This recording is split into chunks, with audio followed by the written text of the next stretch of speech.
کہ ولیوں کی شان یہ ہوتی ہے وہ خلاف عقل باتیں تمہارے سامنے آتی ہے تو تم اس کی باتوں کو مان لیا کرو، اس لیے کہ یہ ان کی کرامت ہوتی ہے اور اس کی تاثیر اس کا مصدر حقیقی خدا تعالیٰ ہوتا ہے۔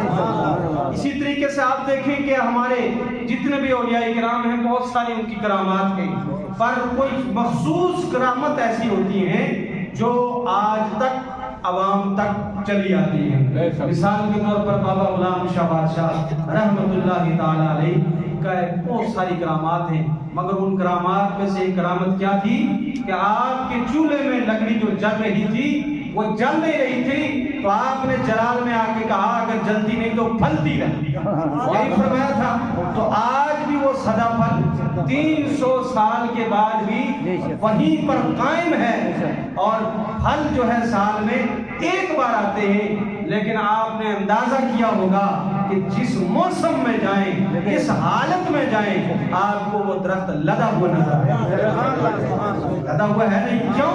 اس لیے کہ رب دکھا رہا ہے کہ میرے اس ولی کی شان اگر یہ ہے تو پھر غوث پاک کی شان کیا ہوگی؟ وہ سید الاولیاء ہیں، تو پھر غوث پاک کی جب یہ شان ہے تو پھر سرکار مولا علی کی شان کیا ہوگی، صحابہ کرام کی شان کیا ہوگی، ہمارے آقا صلی اللہ علیہ وسلم کی شان عظمت کیا ہوگی۔ سیف علی داد صاحب رحمۃ اللہ علیہ کہیں دور کے بزرگ نہیں ہیں، آپ کے قریب کے بزرگ ہیں اور منجا کوٹ میں ان کا خاص فیض ہے، بہت سارے مرید ہیں، آپ کی بہت ساری کرامات ہیں، مگر ان کرامات میں سے ایک کرامت کیا ہے؟ جزاک اللہ، کرامت کیا ہے کہ آپ نے ایک سکھ کو جو ڈوب رہا تھا ہے نا تو قرآن کی تلاوت کر رہے تھے تو وہیں سے کہا پکڑا کھینچا تو ہاتھ میں اس کا جوڑا، یہ کرامت ہے کہ نہیں؟ مشہور آج تک ہے۔ تو یہ کرامت تھی کہ وہ سکھ آیا اور آنے کے بعد کہا کہ حضرت صاحب آپ نے میری مدد کی تھی۔ تو یہ ولیوں کی کرامات رب نے قرآن میں بھی ذکر کی ہیں اور آج تک ہمارے سامنے موجود ہیں۔ سبحان اللہ سبحان اللہ۔ تو اس لیے فرمایا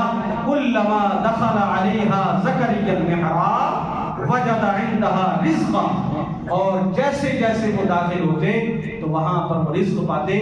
تو ایک دن پوچھ لیا حضرت زکریا علیہ السلام نے یا مریم انا لکی ھذا، اے مریم یہ پھل تیرے پاس کہاں سے آتے ہیں؟ حالانکہ حضرت زکریا جانتے ہیں کہ رب کی طرف سے، لیکن وہ اگزام لے رہے تھے کیا یہ ولایت کی اس نہج پر جہاں تک اللہ پہنچانا چاہتا ہے میرے ذریعے وہاں تک پہنچی ہے کہ نہیں؟ تو امتحان لیا، آپ بچپنے کی حالت میں ہیں، 2 سال کی ہیں، وہ کہنے لگی ہوا من عند اللہ، ہوا من عند اللہ، یہ رزق اللہ کی طرف سے، یہ رزق اللہ کی طرف سے ہے۔ اور پھر فرمایا ان اللہ یرزق من یشاء بغیر حساب، اللہ کسے چاہتا ہے بغیر حساب کے رزق۔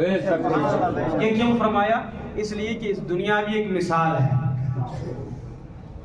گرداور شفیق صاحب آج جلدی آ گئے، سبحان اللہ جزاک اللہ۔ تو میں عرض کر رہا تھا اس کی مثال یہ ہے، اگر مجھے حاجی صاحب کہیں کہ مولوی صاحب آج آپ نے ہوٹل پہ کھانا کھانا ہے اور میں آپ کو کھلاؤں گا، حاجی صاحب لے گئے مجھے ہوٹل پہ، اب ہوٹل پہ جو ورائٹی ہیں وہ فکس ہیں، ٹھیک ہے نا جی؟ اگر چکن ہے تو وہ 2 بوٹی ملے گی، ٹھیک ہے جی؟ اور اگر انڈا ہے تو 1 یا 2 جتنے بھی اس کی مقدار ہے کوانٹٹی اتنی ہی ملے گی، اس سے زیادہ اگر لوگ جتنی ڈیمانڈ کرو گے اتنا میٹر آگے چڑھے گا، ہے کہ نہیں؟ پر اگر مولانا گلزار صاحب کہیں کہ آج خطیب صاحب آپ کی دعوت ہمارے گھر ہے، اب جتنا ڈونگا رکھا ہوگا بوٹیوں کا وہ قید ہوگی کہ مولوی صاحب 1 بوٹی لینا، 2 لینا، 3 لینا، نہیں، بلکہ آپ کا یہ ہوگا کہ آپ حضرت جو دسترخوان پہ رکھا ہے جتنی چاہو کھاؤ۔